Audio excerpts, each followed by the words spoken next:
Vídeo que hizo don Diego de la necrópolis de Cigarralejo, pero no sé si ha sido porque no lo ha traído por falta de tiempo, porque nos tenemos que ir pronto. Bueno, después del salto histórico... La puerta.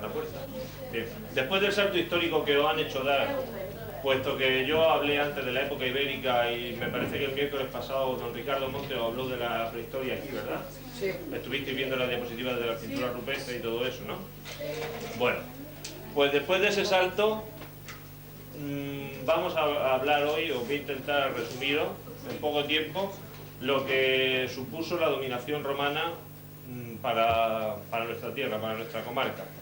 Bueno, como sabéis, los romanos llegan a la península ibérica hacia el 218 a.C., desembarcan en Tarragona, empiezan a luchar contra los cartagineses, supongo que sonará el nombre de Aníbal, de Asdrúbal, de Amílcar, todos estos nombres os sonarán, y en muy poco tiempo llegan a la zona sureste y prácticamente en 20 años se apoderan de la península ibérica, aunque tradicionalmente la historia nos dice que hasta el año 27, ¿os acordáis que la semana pasada os dije que todas las fechas que os diera eran siempre antes de Cristo? Ahora, como los romanos están tanto tiempo en la península, cuando sean antes de Cristo o después de Cristo, siempre os lo avisaré para que no os deslicéis cronológicamente.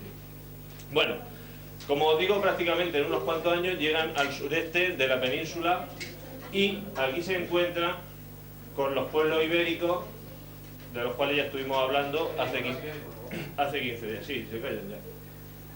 Bueno, a partir de este momento se establece un periodo que la historia ha dado en llamar romanización. Dale un pescozo en esa, Juan. Un periodo que se ha dado en llamar romanización. Por favor, guardad un poquito de silencio porque vamos a estar poco tiempo. Y luego ya el que le interese puede preguntar y que luego se puede ir. Están un poquito formales. Bueno, os estoy hablando de esto, que va a empezar bueno, se va a dar lugar al llamado periodo de romanización de la península ibérica. Lo primero que hacen los romanos cuando llegan es dividir administrativamente España. Nuestra zona, o sea, la zona prácticamente cuya capitalidad sería Cartagena, va a formar parte de la llamada Hispania Citerior. Posteriormente, con nuevos emperadores, se van haciendo nuevas divisiones administrativas y nuestra zona va dependiendo siempre de provincias más grandes, pero normalmente el núcleo principal del que va a depender toda la zona es Cartagena. O sea, si vosotros ahora siempre que decís vamos a la capital o la capital de la provincia es Murcia, en la época romana todo estaba centralizado alrededor de Cartagena. Cartagena era la verdadera capital de toda la provincia.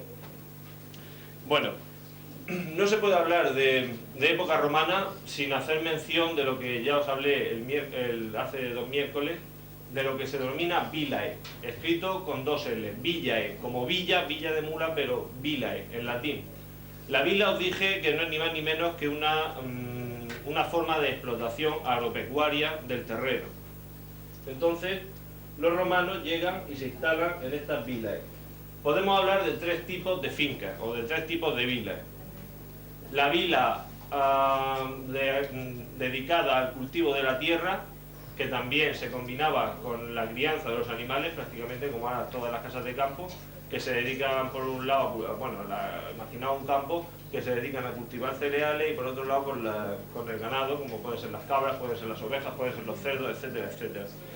Luego, el denominado tipo de villas industriales, que en nuestra zona no tenemos, por lo menos no se conocen, pero sí aparecen en la zona de la costa, es decir, en torno a Cartagena y en torno a Mazarrón. Al decir villas industriales me refiero a que se dedicaban a la manufactura de algunos productos que luego serían llevados a Italia, bueno, principalmente a Roma y a otros núcleos comerciales del Imperio Romano. Y luego hay otro tipo de villas, un tercer tipo, que son las denominadas tipos de villas de ocio, es decir, los que ahora podemos comparar con los actuales chalés que hay en la periferia de los pueblos, en la que los grandes terratenientes romanos o los grandes poseedores de tierras pasaban sus periodos, podemos llamar, de vacaciones. En nuestra zona se combina el llamado tipo de vila de ocio con el tipo de vila agrícola, es decir, que en un mismo núcleo se dan unos edificios dedicados al trabajo y otros edificios en los que se dedican a la vida privada del señor y que ya están decorados con más lujo que los que están dedicados al trabajo o simplemente para los siervos. Bueno, el emplazamiento de estos lugares no ha cambiado mucho desde la época ibérica. Los hombres se dedican a buscar emplazamientos seguros para que no puedan tener un ataque desprevenido por parte de bandidos o de parte de algún enemigo, sitios donde el agua esté cerca y en sitios donde los caminos principales pasen o no muy lejos o bien cerca para poder sacar todo el excedente comercial que se va a dar en las vilas. Bueno, los principales cultivos que hemos detectado por la arqueología, porque nosotros cuando excavamos una vila romana, pues todo lo que vamos sacando lo vamos analizando y entonces vemos que en las excavaciones pues nos aparecen semillas de cereales, nos aparecen semillas de uva, en fin. Y a partir de esto sabemos que los romanos, no los romanos, sino la época que vivía, la gente que vivía aquí en la época romana, pues cultivaba la vid, de la cual sacaba el vino, cultivaba los higos de las higueras, también le gustaban bastante, pero sobre todo cereales y aceite. El aceite posiblemente lo sacaran no del olivo que conocemos nosotros ahora, sino del llamado acebuche u olivo salvaje, aunque también ya se dedican a cultivar el olivo tal y como lo conocemos hoy. Bueno, y otro producto principal que prácticamente vosotros ya no lo habéis conocido, pero que nuestros padres lo han conocido bastante y aún quedan algunas fábricas, sobre todo por la zona de Cieza y en Albudeite también lo trabajan, es el esparto. El esparto lo utilizaban mucho los romanos y de hecho la zona debió ser muy importante, puesto que en textos que tenemos ya del siglo III y IV después de Cristo, a la zona, sobre todo la que hay alrededor de Cartagena, se le llamaba espartaria, es decir, productora de esparto. Ese es un producto que vosotros prácticamente ya no conocéis, pero que fue muy importante. La época romana ya es una época de pacificación. Y si en la época ibérica hablábamos de que encontrábamos en los poblados ibéricos ciertas defensas, como podían ser algún tipo de muralla o algún tipo de fortificación de la clase que fuera, en la época romana los lugares de vivienda ya no se van a emplazar en lugares altos ni en lugares muy defendibles, a excepción ya de los siglos III y IV después de Cristo, como ahora os explicaré qué sucede con la Almagra, sino que se sitúan prácticamente en los valles, donde cultivan sus huertas, donde recogen el agua, aprovechan el agua de riego para regar. Es decir, que como era una época tranquila prácticamente y no tenían invasión ninguna, esto sucede en el siglo I a.C., en el siglo I después de Cristo, hasta el siglo II, que es una época prácticamente de paz, en que ningún pueblo entra en la península y no tienen problemas de guerra de ningún tipo, por lo menos en la zona nuestra. Entonces no podemos hablar de defensa. Bueno, en Mula hay muchísimos yacimientos romanos, hay muchísimos yacimientos de todas las épocas, pero los romanos son los que más nos han dejado restos. Hay vilas, pues prácticamente en las orillas de los ríos, donde antiguamente había una fuente, es decir, donde cerca hubiera agua, prácticamente van a aparecer restos de cerámicas romanas que nos señalan la existencia de un yacimiento de este tipo. Pues no sé, ahora mismo os podría citar pues 30, 40, incluso 50 yacimientos, pero muy poco importantes. A lo mejor, pues imaginaos las casas de campo actuales, pues yacimientos de ese tipo. Pero hay tres que destacan sobre todo y sobre todos los demás. Son el Cerro de la Almagra, Espérate, ahora voy a poner diapositiva y lo explico ya cada cosa. El Cerro de la Almagra, que está encima de los baños de Mula. El yacimiento de los Villaricos, que está yendo hacia el pantano, en la carretera del pantano, a ambos lados, al lado de la caseta del Butano. Y el yacimiento de Fuente Caputa, que está prácticamente dominando todo el campo de Beto. Bueno, entonces para empezar a hablar de estos yacimientos voy a poner unas diapositivas. No, se ve, no hace falta apagar la luz. Bueno, como no os traje diapositivas de la época ibérica, esto es lo que os voy a enseñar, es el cigarralejo. Quedaos con las imágenes. ¿Vais a ir el sábado? ¿Ahí? Sí. Bueno, si vais el sábado y voy yo ya os lo explicaré a Juan. Bueno, esta es la subida que hay. Esta es la subida que hay al cigarralejo. Nosotros vendríamos por aquí, subiríamos por una senda aquí y por aquí. Entonces, en toda esta vaguada que veis aquí, estaba situado el poblado. El santuario del que os hablé está aproximadamente a esta altura, y luego al remontar esta cuesta y volver a bajar, ahí, ahí es donde se encuentra la necrópolis. Bueno, esto es lo que se llama la piedra plomera. La piedra plomera, el poblado ibérico, prácticamente esta es la V que hemos visto antes. Esto es totalmente, vamos, por aquí no podía subir nadie, a este lado está el río, es decir, que aquí no hace falta que construyeran ningún tipo de muralla ni nada. La muralla luego la vamos a encontrar por esta parte, a la cual sí se puede acceder fácilmente. Por aquí es imposible subir. Y es la que da al río. Bueno, esta es otra vista de lo que era el poblado. Si os dais cuenta, aquí aparece un aterrazamiento, que los agricultores de esta zona han aprovechado todas las piedras de las casas ibéricas para construir los aterrazamientos. Esto también es zona de poblado. Una misma zona, bueno, aquí está el río, por aquí pasa el río, y esta es la zona donde está el poblado y donde está la necrópolis. Aquí está el cigarralejo, todo esto.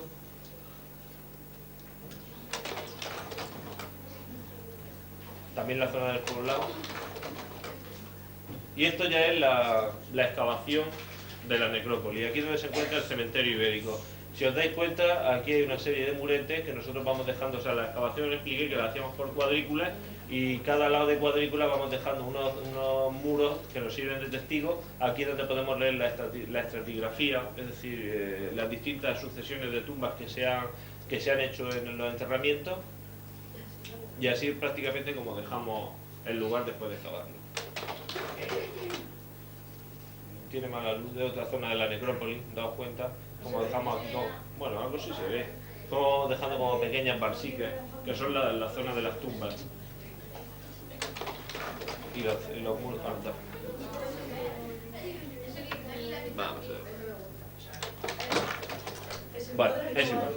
Bueno, para hablar de la época romana, aunque sea un poco engañoso, puesto que aquí no tenemos edificios de este tipo, estas son unas diapositivas que hice de ciudades romanas de verdad.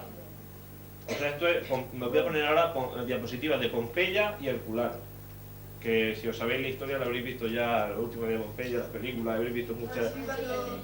Esto es verdad, ¿eh? O sea, eso es una ciudad que no está ni reconstruida. Bueno, los techos, algunas tejas sí, pero vamos, lo que está reconstruido se nota, pero esto lo han sacado de la lava. O sea, es así como vivían los romanos, por lo menos en la península itálica. Esto es Herculano. Esto es la tumba de un panadero que hay en Roma. Esto lo pongo para que os deis cuenta de la diferencia que hay entre lo que es la metrópoli en Roma. Bueno, esto es muy curioso, porque esto asemeja las bocas del horno. O sea, esto es un panadero romano que cuando se muere se hace su monumento y quiere que deje constancia para la eternidad, bueno, si no para la eternidad, por lo menos hasta varios miles de años después, de que él en muerte sigue siendo lo que había sido en vida. Esto es una tumba. Uy. Estos son las calles de Pompeya. Esto es una calle. Esto es la acera, ¿eh? Y esto que se ve aquí abajo es la calle. Estos son mosaicos que ven en las paredes. Imaginaos aquí una calle, y en las paredes, como actualmente, pues había bota Publio Cornelio, bota tal, todo lo que os podéis imaginar que hay ahora. Además, Pompeya, precisamente cuando estalló el volcán, estaba en periodo de elecciones. A los pocos días, si no hubiera estallado el volcán, hubieran celebrado elecciones. Esto es una calle de Herculano. Esto es real, ¿eh? Esto no se ha hecho ahora. Las cenizas del volcán cayeron y los arqueólogos, bueno, esto sí está reconstruido, solo esto. Pero toda esta zona, por supuesto, está... bueno, la palmera... No, la palmera no sé si es... No. Bueno, sí, la palmera sí es de ahora. Estaría hecha. Pero todo esto, todo es real. O sea, lo único que han hecho los arqueólogos ha sido sacar las cenizas. Eso es una calle romana. Eso es un mosaico de la ciudad de Ostia, que era el puerto de Roma, que está a 40 kilómetros, y por donde los romanos recibían y sacaban la mercancía. Es un mosaico de delfines. Esto es una pila que había en la calle donde la gente, bueno, pues donde los hombres se lavaban, donde las bestias solían beber. Fijaos en la calle, y a ambos lados de la calle, pues las casas con sus pórticos cubiertos de caña, sus ventanas. Bueno. Esto lo pongo, aunque parezca engañoso, porque no vamos a encontrar por lo menos en nuestra zona, en algunas zonas de España, como en la zona de Extremadura, sí vamos a encontrar algunos edificios que puedan parecernos un poco grandiosos, pero aquí prácticamente lo único que vamos a encontrar son muros de 1 metro de alto, todo lo más, o estatuas, cabezas de estatuas prácticamente destrozadas, es decir, que cuando hablamos de periodo romano aquí no podemos engañarnos y pensar que aquí había grandes templos, que aquí había grandes ciudades. Aquí era todo pequeño, era prácticamente un rincón del imperio, y aquí la cultura y todos los romanos llegaban con mucha tardanza, y la gente, pues fuera en el periodo ibérico, fuera el periodo romano, vivía prácticamente igual, con unos pocos más de adelantos, pero la gente que vivía en el periodo ibérico y la gente que vivió en el periodo romano se llevaban poco. Y es más, eran los hijos unos de otros. Bueno, os he dicho que había 3 yacimientos principales en la zona, que son la Almagra, situada en el cerro, justo enfrente de los baños, Villaricos y Fuentecaputa. Esto es el cerro de la Almagra. Bueno, esta es la carretera Murcia, el antiguo puente, este es el puente que están construyendo, y este es el cerro de la Almagra. Aquí quizás no gastéis su tamaño, pero aproximadamente el cerro tiene unos 45.000 metros cuadrados. Es una ciudad enorme, bestial de grande. En la provincia de Murcia hay algunos yacimientos, está el cerro de Begastri en Cejín, que lo están excavando actualmente. Begastri en Cejín. Seguramente, con seguridad fue una sede episcopal, allí vivió un obispo y no le llega pues no sé los metros cuadrados que tendrá, pero Begastri debe tener unos 2.000 metros cuadrados así, o sea que en la Almagra podríamos meter como 20 ciudades como Begastri, y Begastri es una ciudad muy importante, pero muy importante porque aparece en los textos, y entonces la conocemos de eso. Sin embargo, de la Almagra no conocemos prácticamente nada. Bueno, como veis, aquí no hace falta que haya ninguna defensa, puesto que esto está cortado a pico, abajo está el río, la gente no podía subir a atacar por aquí. Sin embargo, por la otra parte, justo por la parte contraria, hay una muralla que todavía se conserva con algunos restos de torreones, que no sé si tengo diapositiva aquí. Bueno, daos cuenta aquí el río, esto es viniendo de Murcia, o sea, para Mula. Aquí está el Castillo de la Puebla, tiene un emplazamiento de vigía. Y aquí está Begastri, la Almagra.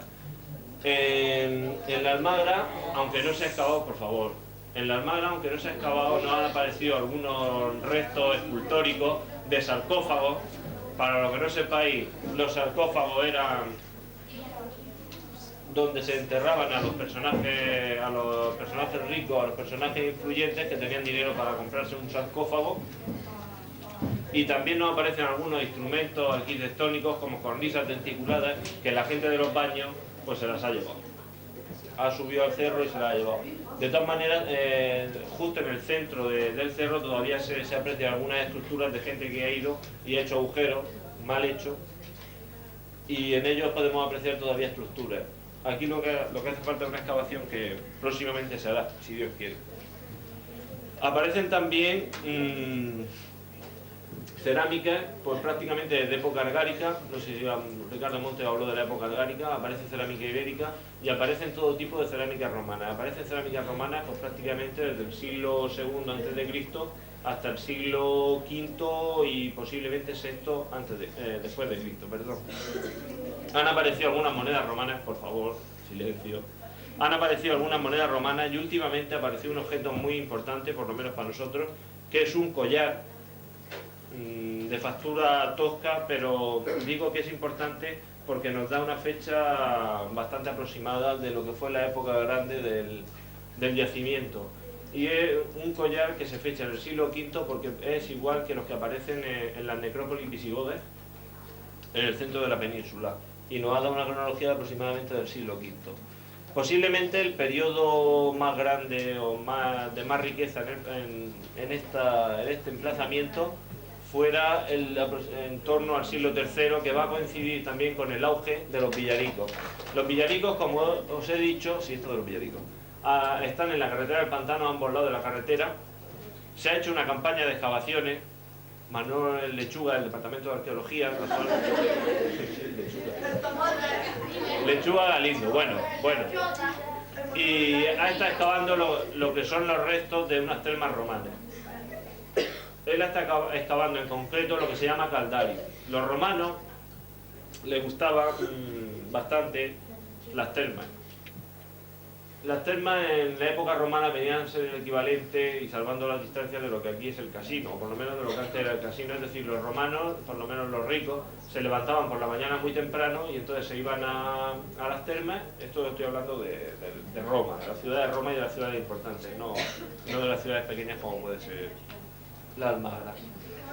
Los romanos se levantaban muy temprano, se iban allí a las termas, pues allí se bañaban, allí hacían deporte, allí hablaban con sus amigos y luego ya muy tarde volvían a sus casas. Es decir, que prácticamente incluso comían allí, prácticamente se pasaban el día entero allí. Las termas romanas son uno de los elementos más característicos de la cultura romana. Y precisamente, antes he dicho que aparecen vilas de trabajo y vilas de ocio. La de los Villaricos es una mezcla de los dos. Por un lado tenemos una zona que está dedicada a la zona de trabajo, en la que nos aparecen depósitos de aceite y restos de un molino de aceite, por lo cual creemos que aquella zona se dedicaría sobre todo a la producción y al comercio del aceite excedentario. Y luego por otra parte aparece una zona que es la que se está excavando, que posiblemente sería la zona donde vivía el dueño, que ya destaca por su riqueza y por su lujo, porque además de las termas romanas, que no es normal que aparezcan en una zona pobre, hemos encontrado algunas teselas de mosaico que denotan esta riqueza de la que estoy hablando, pero hasta ahora, hoy por hoy, el mosaico no apareció, pero sabemos que está porque han aparecido las teselas. Bueno, esto es una excavación en la roca que aparece yendo hacia el pantano en la zona izquierda,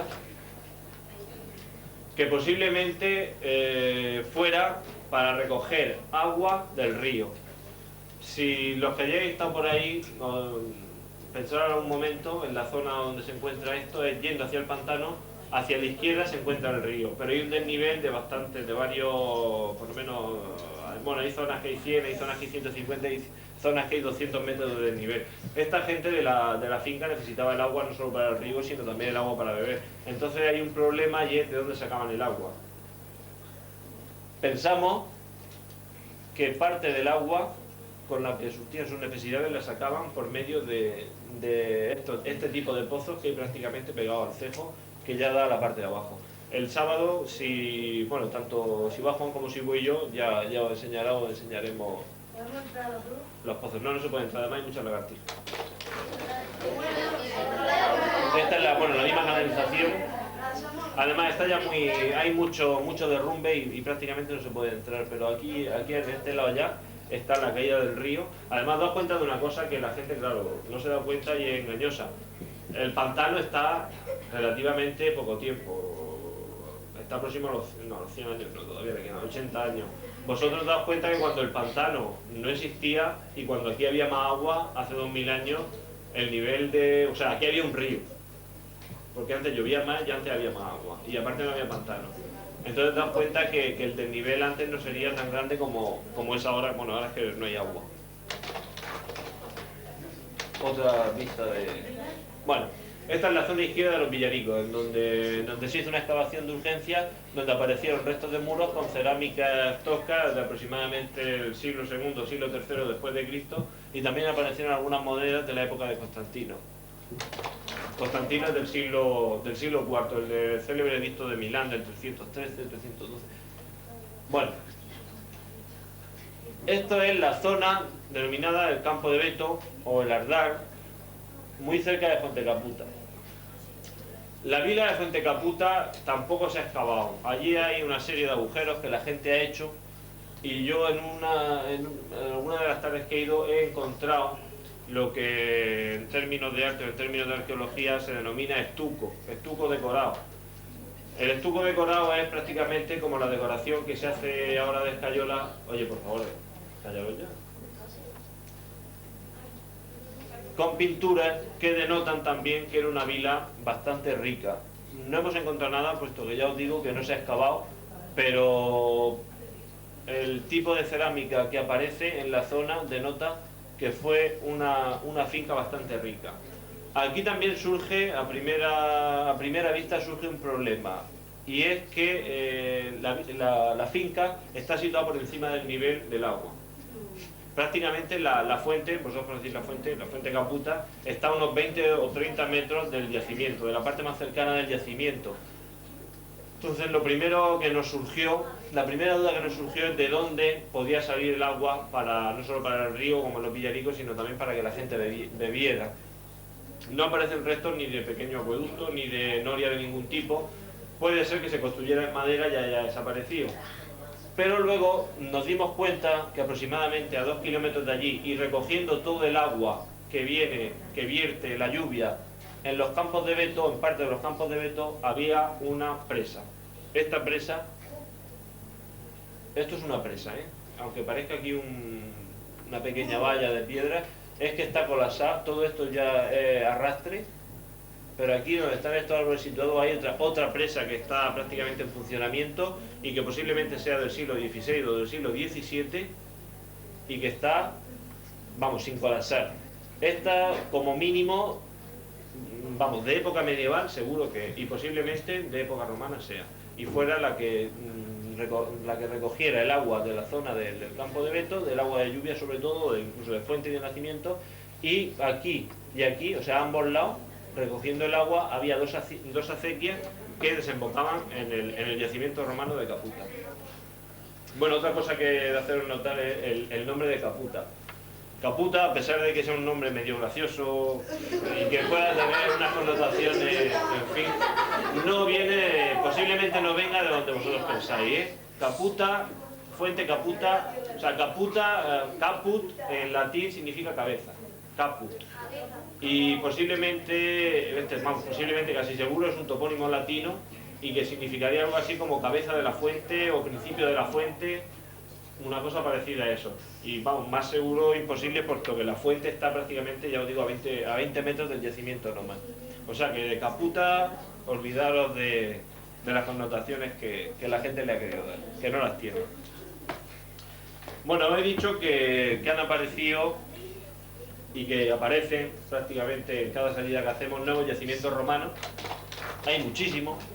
Bueno, esto es otro aspecto. Bueno, lo que antes veíamos era esta altura que debe ser medio metro, y aquí el agua ha profundizado y si os dais cuenta, aunque se ha llevado la parte esta, tiene la parte más alta, debe tener como 1,5 metros. O sea, la presa, lo que conocemos hasta ahora. Bueno, esto es un objeto, posiblemente también de recogida de agua. Siempre está presente el problema del agua. Esto es que está mal puesto. Vamos a ver.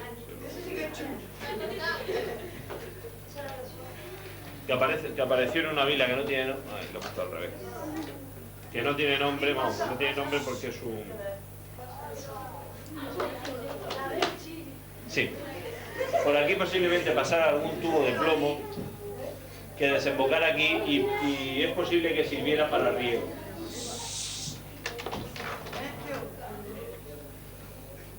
Bueno, ya para terminar, dos capítulos importantes de la arqueología romana y del mundo romano en general es el capítulo de la cerámica y de la numismática, de las monedas. En la época... Acordaos que en la época ibérica os dije que aparecía en un determinado momento, a principios del siglo III, un cambio del comercio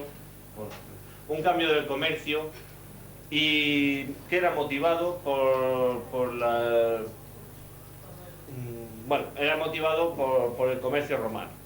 Es decir, que deja de aparecer la cerámica griega. Los iberos primero comerciaban con los griegos, pero una vez que los romanos aparecen en el Mediterráneo, dejan de comerciar con los griegos y empiezan a comerciar con los romanos. La primera cerámica que nos aparece romana es la campaniense, que siempre es antes de Cristo. A partir de después de Cristo, que es la época más importante de la dominación romana, nos van a aparecer una serie de cerámicas, como son las cerámicas sigilatas. Se le llama sigilatas porque sigilum en latín significa sello, y todas estas cerámicas normalmente estaban selladas. Ahora en el culo de la cerámica los alfareros suelen firmarlas.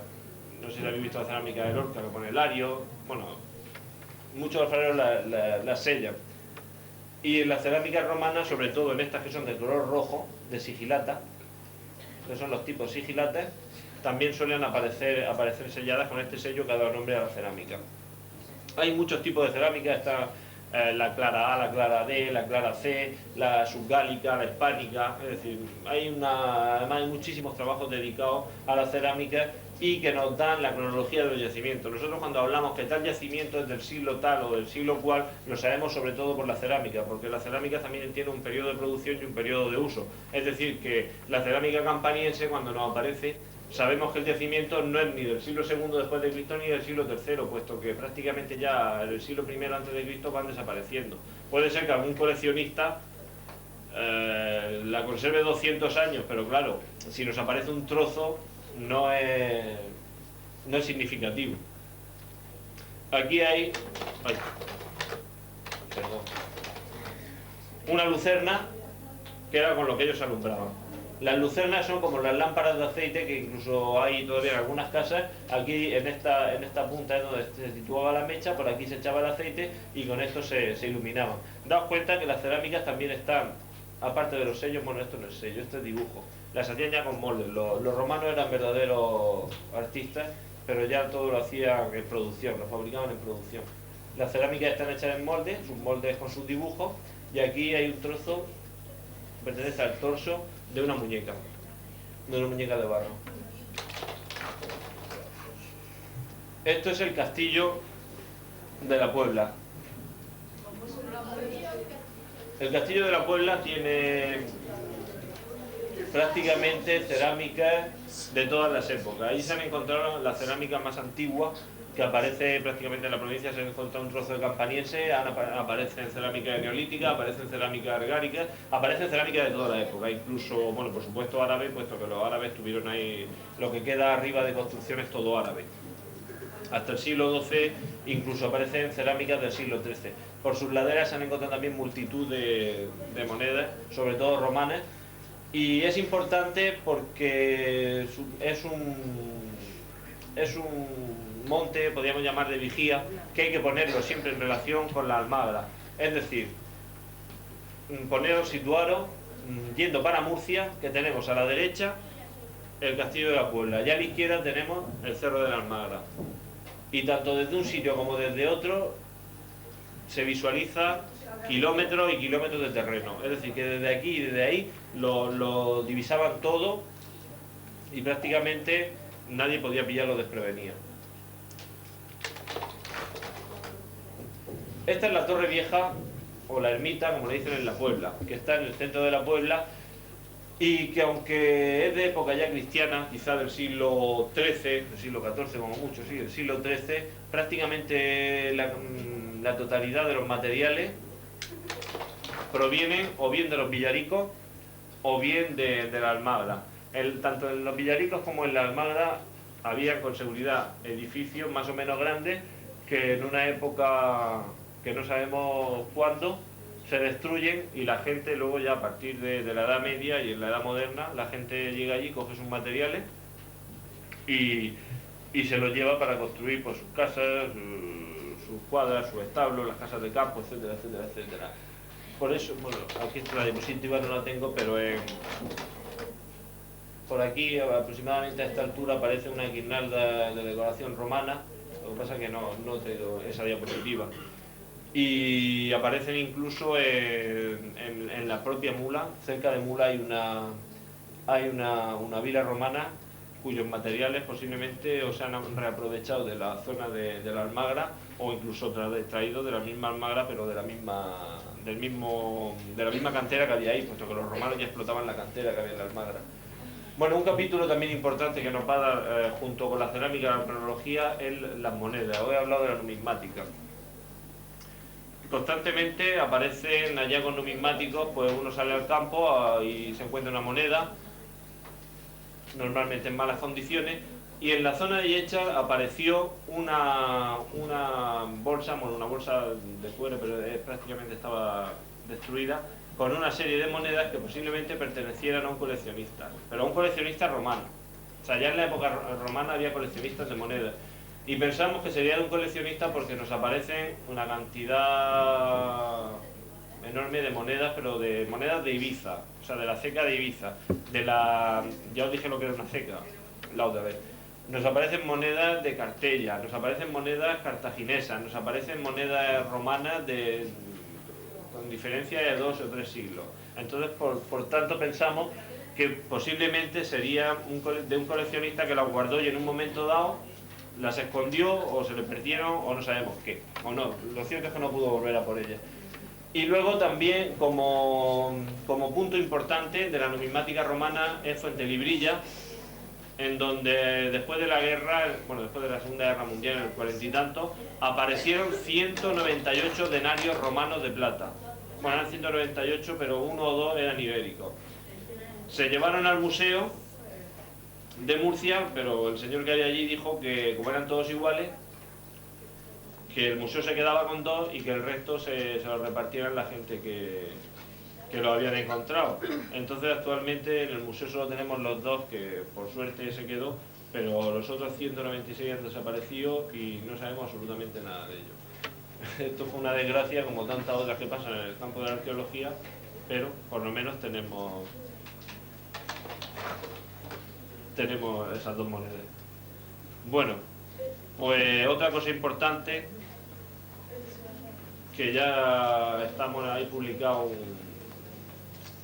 una noticia sobre la denominada vía romana de la Cuesta de Yechan. Está muy cercana al Cigarralejo y a Villarico, al yacimiento de los Villaricos, y que la hemos puesto en relación posiblemente con el acarreo de agua que suponía el llevar este elemento al yacimiento de los Villaricos.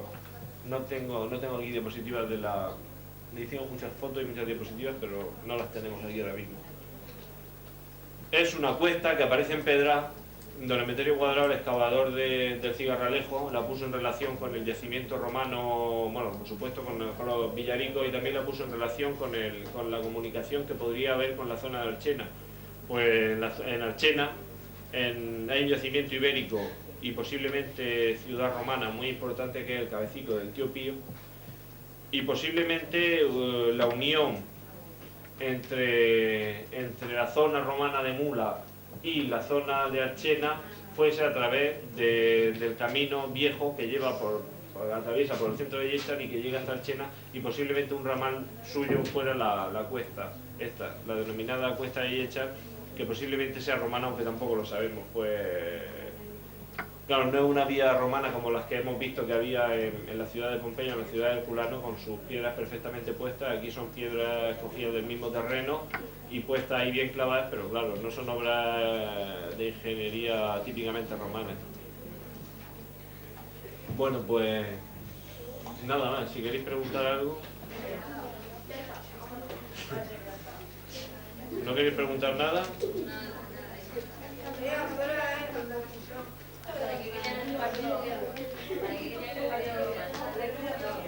El esparto, pues mira, el esparto lo querían pues sobre todo para construir, sí, también las suelas de esparto, los zapatos los hacían con suelas de esparto, pero sobre todo lo utilizaban para las minas, para meter en ellos los materiales. De hecho, las bolsas que han aparecido de llevar los materiales y de llevar los minerales en las minas de Cartagena, puesto que Cartagena fue una zona importante de minería, los cacharros estos de esparto que nos han aparecido allí en las minas. Además, el uso que le podían dar al esparto es el uso que le podían dar hace 20 años. Lo que pasa es que, claro, solo se nos han conservado en la zona de las minas por sus características naturales.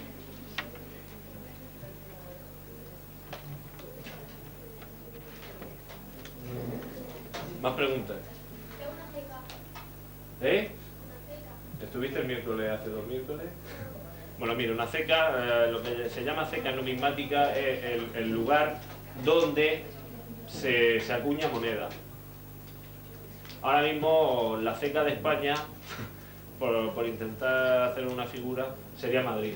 Es decir, en España actualmente donde se acuña la moneda es la Fábrica Nacional de Moneda y Timbre, ¿no? En Madrid. Sin embargo, en la época antigua pues había diversas ciudades que con permiso del Estado pues acuñaban moneda. Entonces, cuando en Historia Antigua, en Arqueología, hablamos de la ceca de Usu, bueno, de la ceca de Ibiza, de la ceca de Cartella, la ceca de Malaca, hablamos del lugar geográfico donde se acuñaba moneda, ese tipo de moneda. ¿Qué es una terma? ¿Una qué? Una terma. Ah, una terma. Unos baños romanos. Es una palabra, no, vamos, no. Una terma romana es un baño romano. Bueno, los baños romanos costaban, os he dicho que lo que se estaba excavando en los Villaricos es un caldarium. El caldarium, os sonará un poco la palabra, es donde estaba el agua caliente. Los romanos se bañaban primero en agua caliente, luego en agua templada y luego ya como último lugar en agua fría. Bueno, había gente que lo intercambiaba, pero que estaba muy preparado en cuanto a baños. Incluso allí tenían sus campos de... Bueno, esto estoy hablando de la península itálica y de centros importantes. Incluso tenían sus campos donde jugaban a la palestra, donde jugaban a la pelota. Centros culturales, centros sociales de la época. Eran como los casinos, pero con alguna diferencia, claro. Y sobre todo para los ricos, aunque también los emperadores romanos en Roma y en otras ciudades importantes construyeron grandes edificios de termas que eran para la gente pobre, o sea, para la gente que no podía pagarse el baño y podían acudir gratuitamente.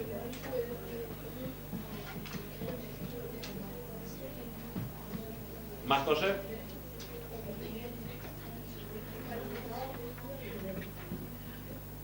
Pues nada, Alex, abrir las puertas y...